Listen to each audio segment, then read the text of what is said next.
Hello there and welcome to the Liverpool versus Watford preview. Going to talk a little bit about Manchester United as well. Haven't managed to get a review up of that game purely because I'm just living a bit of a life of exhaustion at the moment, so haven't done anything on that. But we're going to talk about it because it's pertinent and it relates to the Watford game and this week in general. So let's cover first things first. Obviously, the Man United game, very disappointing, 0-0. We still go back top of the league, which everybody seems to ignore. But again, it was a very lackluster performance, very disappointing performance. One of very few chances, one of quite a disjointed one. And whether the injuries in the game had anything to do with that, all the disruptions happening, they had 3 injuries, then we had our own with Bobby Firmino. The disruption seemed to happen. It seemed to affect us a lot more than it did Man United in that respect. And they had more chances. If they were a bit more clinical and a bit sharper, they would have won that game. And that is the reality of it. Yes, it was a 0-0 draw. We had more possession, which a lot of Liverpool fans are turning around and saying, hey, look, we dominated this game. No, we didn't. We may have had more possession, but you don't win games by possession. So many games in times gone by, the likes of Barcelona have even been caught out by it. Arsenal used to live by having more possession, but they would still maybe lose games and they would still say, oh yeah, but we have more possession. Who cares? All it means is that you passed the ball around a bit more than the opposition team and you didn't really do much with it if you lose the game or you draw the game. And that's what happened. And even then, when we did have the ball, we didn't do a great deal with it. We weren't very creative with it. So, at the end of the day, when it comes to the Watford game now, almost everything, apart from the goalkeeper and defence, everything else has to be much, much better. It has to. Creatively, incisively, getting the ball forward, moving that ball in a better, more effective way, instead of trying to go side to side, all this, that and the other. I know Klopp's turned around and said he's not going to sacrifice defence to go all-out attack. Totally respect that, because we've learned. We have been an all-out attack team before when he's come in. And we used to blister people. And sometimes it just doesn't work. You can try and go all-out attack all you want. But if you leave your centre-backs, your defence and your goalkeeper exposed, you are vulnerable to the counter-attack. Watford can be a difficult team. They can, when they come up against big teams, they either turn up massively or they tend to crumble a little bit. And they've turned up against us before. We need to make sure when Watford come to us, because I believe that this is at Anfield, when they come to us, I think it's at Anfield anyway, when they come to us, we have to take it to them. We have got to come into this game, possibly with a different setup. I loved the 4-3-3 the year before and last year.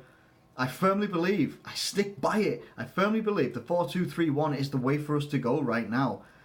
I understand that a lot of people see it as being, well, why are we going defensively and stuff like that. It's not the fact that it's a more defensive setup. It's the one that we've been using the most.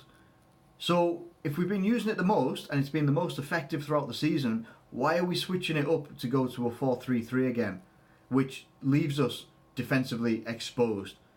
It has done in the past. It has done before we had likes of Firmino, Naby Keita and all that lot. It did. And that's part of the reason why we didn't put a title challenge together last year and the year before, because our defence was exposed. We have the solution. The 4-2-3-1 can be seen as quite pragmatic, but it can be used creatively.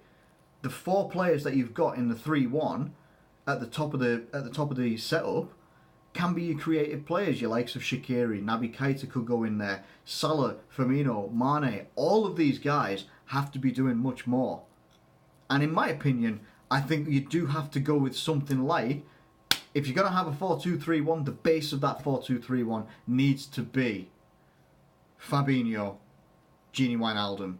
Needs to be. It absolutely needs to be, in my opinion. They complement each other so well. And then moving forward, if we're not going to switch up our front line, which I think we might actually, due to Firmino, says that they're going to make a decision on him today, whether he's going to play or not, but he should be absolutely fine for Everton at the weekend, but they're not sure about Watford tonight.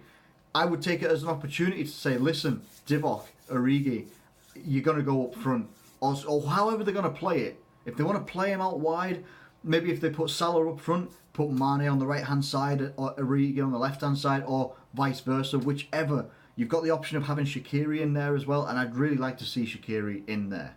I would. If I'm going 4-2-3-1, well, if we run through it, it'll go Alisson, Andy Robertson, Trent Alexander-Arnold, Van Dijk, Matip, because I don't think Lovren's back yet, but he's close. Fabinho, Wijnaldum, Shaqiri, Salah, Origi, and Sadio Mane. That is who I would be going for if we're going to be resting Firmino. If we're not resting Firmino, which I think we should, we need to rest someone because maybe things are getting a little bit stagnant. I don't know. They're just there isn't a spark. And I do believe that someone like a Shaqiri can be that spark. He has been in the past. He had a little bit of an injury and he's just got to get himself back into the team. I'm hoping that we can do it. I really can. Watford, as I said, they can be a difficult team. They've got very physical players. They've got some creative players as well, like Deulofeu. You've got your likes of Troy Deeney, who is just an absolute unit and doesn't like playing against Van Dijk. He said so himself. But they do. They have a blend of, physical players, your classic, Premier League players, and having some creative flair players, some fast players as well. They will present dangers depending on how we set up.